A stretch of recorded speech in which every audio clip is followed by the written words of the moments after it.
আজকে বাসায় মেহমান আসবে, তাই হচ্ছে রান্নাবান্নার আয়োজন চলতেছে। তো যে মেহমান আসবে সে আবার দেশি মুরগি অনেক বেশি পছন্দ করে। তো তার পছন্দের দেশি মুরগি এখানে রান্না করা হচ্ছে। তো মুরগিটা হচ্ছে মশলা দিয়ে এখানে রেখে দেওয়া হয়েছিল, যদিও আদা রসুন বাটা দেওয়া হয় নাই। এখন হচ্ছে আদা রসুন বাটা দিয়ে তারপর হচ্ছে সব ধরনের মশলা দিয়ে 1 ঘন্টা রেখে দেওয়া হবে, যেন মশলা ভালোভাবে মাংসের ভেতরে গিয়ে পৌঁছাতে পারে। তো যাই হোক, এখন হচ্ছে 1 ঘন্টা পরে ফ্রিজ থেকে নামিয়ে হচ্ছে মুরগিটাকে সুন্দর করে কষিয়ে রান্না করা হবে।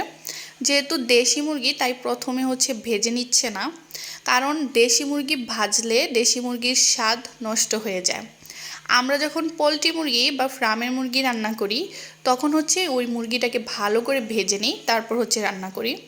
কিন্তু দেশি মুরগি আমরা ভেজে রান্না করি না, কষিয়ে রান্না করি। তো আমি হচ্ছে একটু হেল্প করতেছিলাম, সুন্দরভাবে নাড়াচাড়া করতেছিলাম। আমার হেল্প বা আমার কাজ এতটুকুই, নাড়াচাড়া করা। এর বেশি কাজ হচ্ছে আমার না, যদিও আমাকে বলে, কিন্তু আমার ভালো লাগে না। তো যাই হোক, ঝুল দিয়ে দিলাম।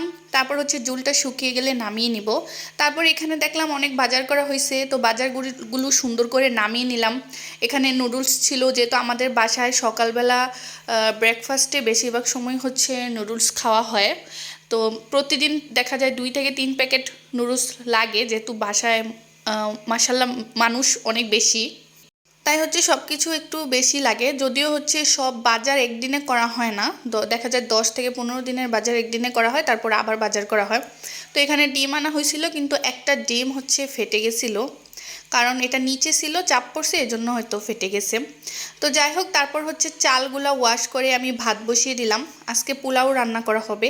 তারপর আবার দেখা যায় যে মেহমান মাছের ভর্তা অনেক বেশি পছন্দ করে। কাঁচামরিচ দিয়ে মাছ দিয়ে যে একটা ভর্তা বানানো হয় পাঙ্গাস মাছের, তো ওইটা হচ্ছে মেহমানের জন্য বানানো হবে। তারপর লাল শাক রান্না করা হবে, মানে ভাজি করা হবে। তারপর হচ্ছে মেহমান এই সালাদটা অনেক বেশি পছন্দ করে, টমেটো দিয়ে গাজর দিয়ে একসাথে মিক্স করে এই সালাদটা আমি বানিয়ে নিলাম। মানে সালাদটা না, মানে সালাদটা বানিয়ে নিলাম।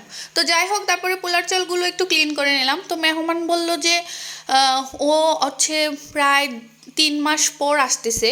তো মানে এর আগেও আসছিল, 3 মাসের মধ্যে 3-4 বার আসা হয়েছে, কিন্তু ওর বাড়িতে যাওয়া হয়েছিল আমার, ও হচ্ছে আমাদের বাসায় আসে নাই। তো 3 মাসের মধ্যে হচ্ছে দেখা যায় আমরা বাসা চেঞ্জ করছিলাম, তো নতুন বাসা চিনে না।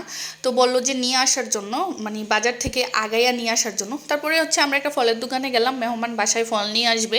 তারপর হচ্ছে আমরা গিয়েছিলাম একটা চিতুই পিঠার দোকানে। তারপর আমরা পিঠা খেলাম, পিঠা খেয়ে বাসায় চলে আসলাম। এসে দেখলাম মাছের ভর্তা এখনও বানানো মানে কমপ্লিট হয় নাই, বানানো হচ্ছে। তারপর বানানোর পর আমরা হচ্ছে ফ্রেশ ট্রেশ হয়ে খাবার দাবার খাওয়ার জন্য চলে আসলাম। এই তো মাছের ভর্তা দিয়ে প্রথমে পোলাও দিয়ে খেয়ে নিচ্ছি, কারণ মাছের ভর্তার সাথে এই পোলাওটা কিন্তু মানে পোলাওর সাথে এই মাছের ভর্তাটা কিন্তু অনেক বেশি মজা লাগে। যেহেতু রাতের খাবার, তাই এত কিছু আর আয়োজন করা হয় নাই, মেহমান একসাথে এত কিছু খাইতে পারে না। তো দেখা যায় পরের দিন দুপুরবেলা হচ্ছে ভালোভাবে অনেক কিছু আয়োজন করা হবে, তাই আজকের এত কিছু রান্না করে নাই। তো এতটুকুই ছিল আমার ভিডিওটি। তো আমরা খাওয়া দাওয়া করলাম। ও হ্যাঁ, মেহমানটা ছিল আমার হাজব্যান্ড আসছিল বাসায়। তো যাই হোক, আজকের ভিডিওটি এই পর্যন্তই। ভিডিওটি ভালো লাগলে অবশ্যই কিন্তু লাইক, কমেন্ট অ্যান্ড শেয়ার করে দিবেন। সবাই ভালো থাকবেন, সুস্থ থাকবেন। টাটা, বাই বাই, আল্লাহ হাফিজ।